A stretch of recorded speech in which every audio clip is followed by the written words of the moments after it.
I'm traveling to see two legendary clubs, Real Madrid and West Ham United, play in their historic home stadiums. As a gay guy who grew up in the US, football didn't catch my eye until later in life. But now I feel deeply connected to the game and to the stories that unfold within each league. These are the stories that capture my attention: the rivalry, the pride, and the culture that lives beyond the pitch. For so long, football hasn't always been a place where the LGBTQ community has fully felt welcome. But that's changing around the world. More of us are showing up boldly and joyfully, not just in the stands, but on the field, finding our space in the world's game. And here's what I'm learning. The permission to belong doesn't come from the institution. It comes from showing up anyway and discovering you were never actually locked out, just waiting for your own green light. So come with me as I meet my friends with unique perspectives and witness the magic of the two clubs, two cultures, two fan bases, and one sport that somehow connects us all.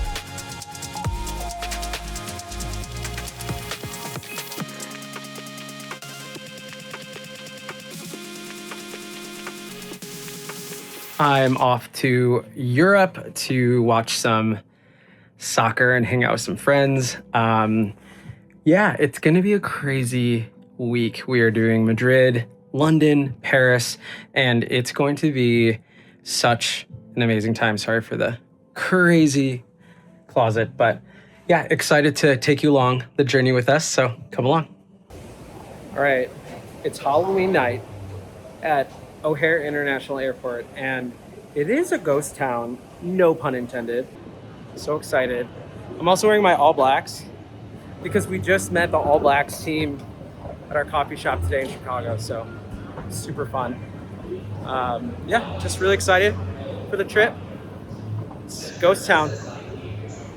From the airplane, we are just about to land in Barcelona.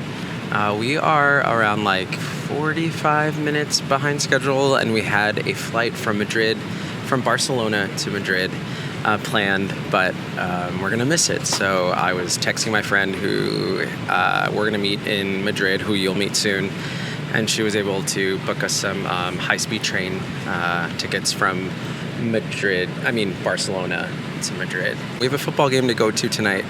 The game starts at 9. Also in Europe, we're going to talk about this a little bit more, but in Madrid at least, someone met up with my friend Lucy to give her the tickets that we bought tonight, and then we have to give them back. I don't know. I'll figure it out. Hey, it's Nick, your editor here. So when he says give it back, he's talking about a Spanish league rule called cesión de entradas. It's not a suggestion, it's mandatory. If you can't attend a match, you must return your ticket to the club's official website to be resold at face value to another fan. You can't freely sell it or even give it to a friend. The club controls the transfer to prevent scalping. It's unique, and it's why tickets for these games are so controlled. Okay, back to the good stuff. I love you. How you feeling? I'm surprised by how well we both slept. So good. I think because our flight left at 10:45 p.m. So by the time we were on the plane, we were all super tired. So that's Alicia over there recording some content. And should be a good time. All right, we're going to land soon in Barcelona. Stay tuned. Canarias. Permanezca correctamente sentado hasta que la señal del cinturón esté completamente apagada. Puede seguir utilizando y usando.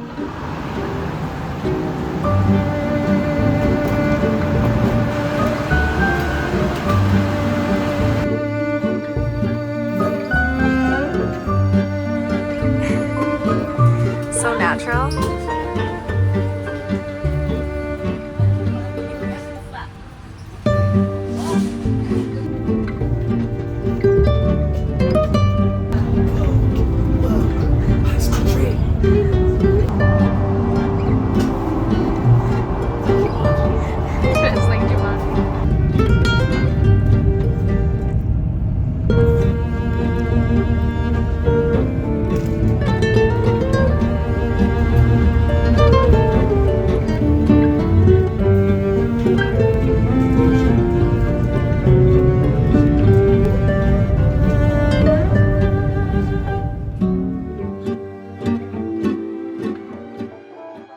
Some clubs are just football teams.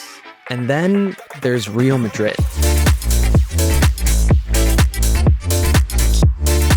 This isn't just a team, it's an institution. The word Real literally means royal in Spanish. And in 1920, King Alfonso VIII made it official, giving them the crown emblem. Since then, Real Madrid's been the polished, powerful face of Spanish football. White kits, world-class players, and a whole lot of confidence. For most of the 21st century, they weren't just a club. They were the club, the establishment team, the aristocrats of the game.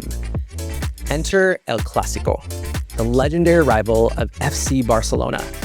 It's not just sport, it's the underpinning of its history. Madrid represents Spain's central power, Barcelona standing for Catalonia's independence and pride. Every match is layered, politics, culture, and passion, all wrapped up in 90 minutes. When you grow up learning which parts of yourself to leave at the door, you recognize that tension is everywhere.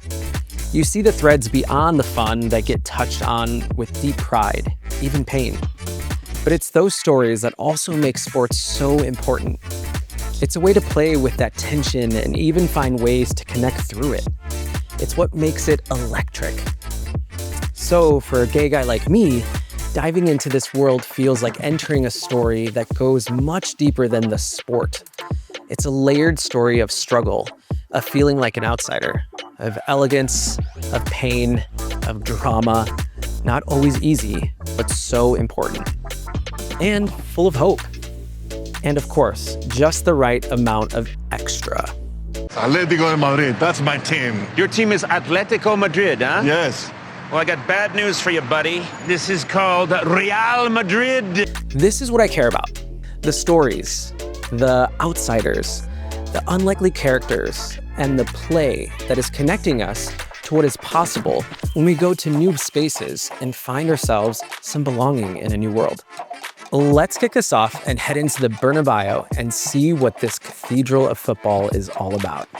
Hello. Here, you're up.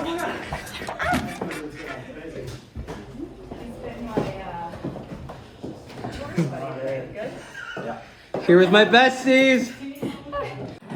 One thing that I learned just now is that people dress up for the Real Madrid games because it's like a club.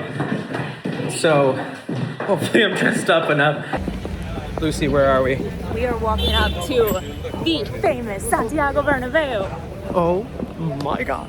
Ever since you started working in the soccer realm. Ever since. I was like, I gotta go to soccer. Now we're here. The one, the only, the legendary. Real Madrid. So many titles have been won here.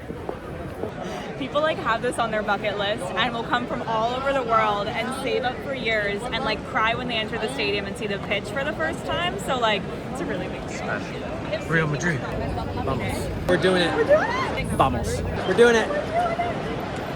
Here's the win.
First game complete. I was locked in the whole time. So good. Thank you so much for getting me into soccer. Football. Sport in the world. Wow, that space was fire. Bernabéu was poetry in a stadium form. The crowd was polished, coordinated, and had a certain finesse to them. The player strategy and strength was well-oiled, and the game moved with incredible ease. You could feel a palpable spirit of excellence in the team and the players on it. That sense of aristocracy was certainly evident from the players to the fans. We sat behind La Grada fans, what some refer to as the White Wall. Their scarves and chants reverberated and kept the energy going even for those of us who were wildly jet-lagged. The pride and spirit kept the game both alive and lighthearted. After the game, I sat down with my friend Lucy, the one who got me into football in the first place. We've always joked that we're unlikely faces in this world. A badass woman in sports and a gay guy who can't get enough of the athletic world. Two people who weren't supposed to be here, but are anyways. You know, I've had my own challenges along the way, my own unique experiences being a woman. Tests, I feel like, have been presented to me, like pointing at a deck and saying, name this player. And I mean, you're not telling other people to name a player. Wow. Like, you know, people feel they need to prove why I deserve to be here. And I'm like, let's just have a conversation. And clearly you have proven your way because you're still here, still 7 years into the world of football.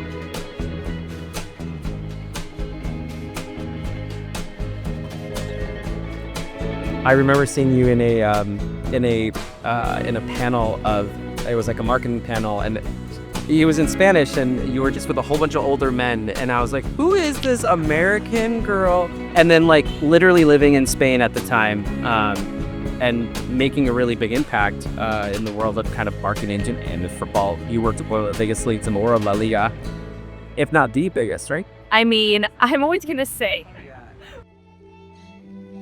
football is not just like a sport. It's an identity. It's passed down through generations. Like, what has it been like being you in that world? You know what I mean? How have you grown, I guess? I mean, I think the biggest thing that I've grown towards is being able to show up authentically in this space. How do you do that? How do you represent yourself? All of that. The biggest privilege, I think, and what I found the most fun has been telling stories. And so there are so many, as you said, this is a sport that is passed down from generation to generation to generation. Like, I have friends here in Spain who are members at Real Madrid and have their tickets because their great-grandparents, you know, passed that down. And now it's arrived at their generation. You know, the connections you can find as to why somebody supports a certain team, or, you know, to be able to bring them not just to Spain, to Germany, to England, and have them watch their experience as they step into the Bernabéu for the first time, or the Allianz Arena in Munich. Like, this is something that people wish for their whole lives, and they'll support a team even if they've never been to the country of origin, because it's that embedded in their DNA and the fabric of their,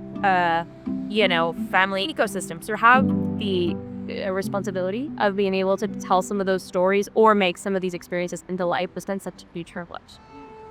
What did you just say, Lucy? That Abe was just invited to the Visit Rwanda suite to be a VIP at tomorrow's Atlético Madrid Champions League match. I was like, what? This is crazy. I'm so excited. Yeah, this is a huge surprise to the trip, which is super cool. And I can't wait to go. Our last stop in Spain, between eating, sleeping, and drinking too many Tinto de Veranos, was a box seat at Atlético Madrid's match. I got to sit with some serious players in European football, people shaping the game's future.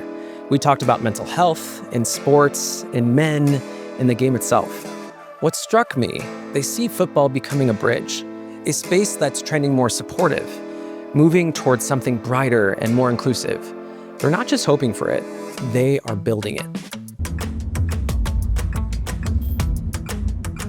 I'm on my way to my first Atlético Madrid game. I got invited last night by someone in the soccer league, in the soccer world, and I'm going to a VIP. Look, this is it, a VIP suite hosted by Visit Rwanda, which is a tourism board for the country of Rwanda, and we should have a good time. So I hear the fans of Atleti are so much more intense than Real Madrid.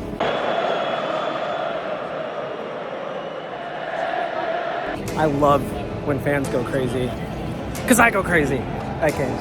All right, going in.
If Real Madrid is royalty, then West Ham United is the People's Club.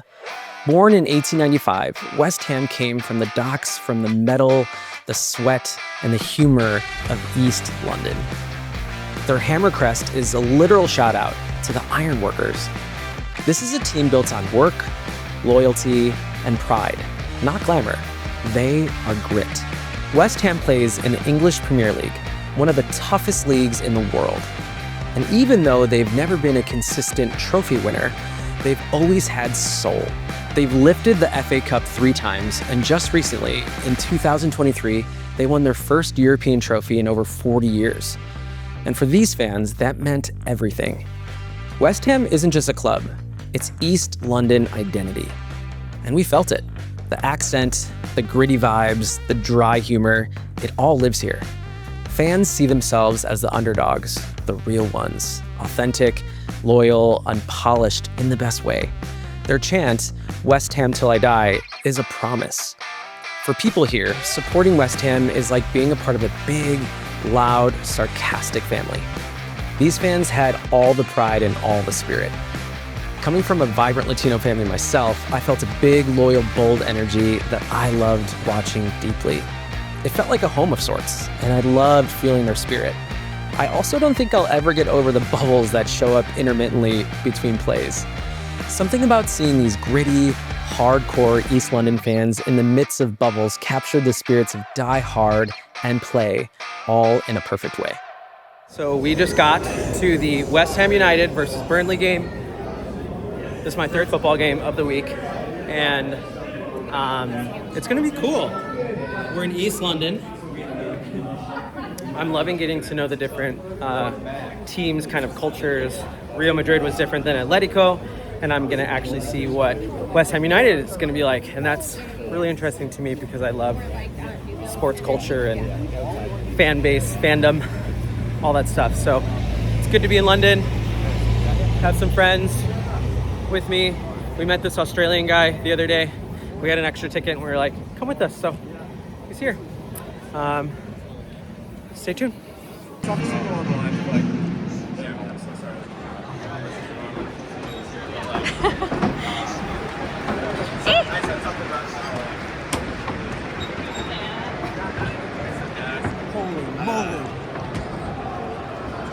Whoa. So cool.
all made up of so many parts.